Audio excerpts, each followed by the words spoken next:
You want to kill somebody? Just take them on a cruise. You'll never get caught. That's what she said. That's Jamie Barnett and her daughter, who mysteriously died on a cruise. Many of you probably have seen the Netflix series called Amy Bradley is Missing. And something ain't right. Something is not right. So let's dive into this chilling case.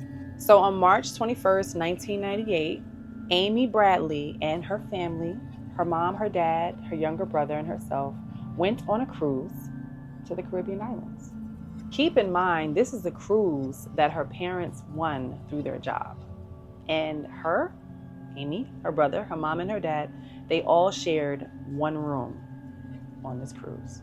The cruise line was the Royal Caribbeans, and the ship was the Rhapsody of the Seas. Now, y'all see how big this ship is.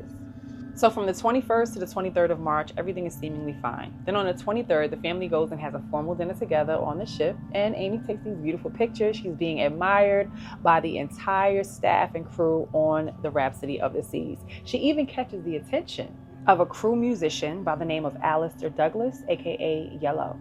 Allegedly, he made a physical pass at her also. Keep that in mind. So after the dinner, the parents are tired. Around 1 a.m., they decide, hey, y'all, we finna go to bed. So the parents go to bed, and Amy and her brother Brad decide they still want to turn up a little bit more. So they at the disco, they at the nightclub, they on the dance floor. Brad decides he wants to take it down. This is her brother Brad. He's 2 years younger than her. He goes up to the room. His key card entry was recorded at 3:35 a.m. Amy was right behind him at 3:40 a.m. Her key card entered the room at 3:40 a.m. They chatted a little bit, and then they went to bed. Amy slept on the balcony. So 5:15, 5:30 comes, and Dad sees Amy sleeping on the balcony in the lounge chair. And he sees her legs, and he's like, okay, she's just lounging. She's just maxing and relaxing. Around 6 a.m., he decided to check on his daughter again, and Ron realized that she was gone, along with her cigarettes and her lighter. And now the balcony door is ajar, about 12 to 14 inches. The yellow shirt that she was wearing is laid on a chair within the room, but her shoes were still there.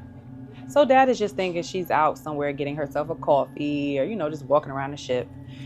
He searches for a while, and then he lets his family know that he can't find her, and they report her missing at about 6:30 a.m. So that same morning of March 24th, 1998, the ship docked in Curacao. Now, the family was totally against it. They were like, please don't let anybody off the ship.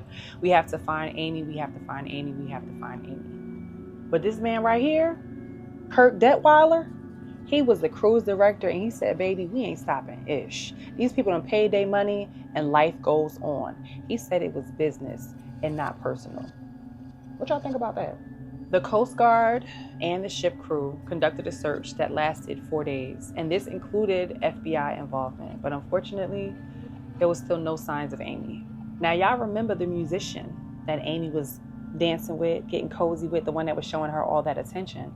A few passengers say they witnessed Amy and Yellow together on the upper deck of the ship around 5:30, 5:45 a.m.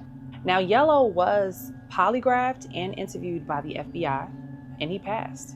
No charges have been filed against him. And I didn't even mention the strange man who was in the room right next to the Bradley family. Sometimes he would go out on the balcony and try to talk past the partition to have conversations with Amy. On the day of her disappearance, other neighbors around that room area were saying that this man had his TV or his radio up ridiculously loud. And even though he had the volume up ridiculously loud, you could still hear him like yelling or talking over the TV radio noise. But the gag is, he was by himself, meaning he traveled alone. So who he was talking to? And I didn't even mention, you know how you take those nice pictures that she took on the cruise with herself and her brother, and you can go see the pictures you took, like a whole wall full of pictures? All of Amy's pictures were gone. A few people have reported sightings of Amy, submitted alleged pictures of her. None of this can be confirmed. But my question is, what do you guys think happened to Amy? Amy was only 23 years old at the time of her disappearance in 1998. And ever since then, she's never returned home.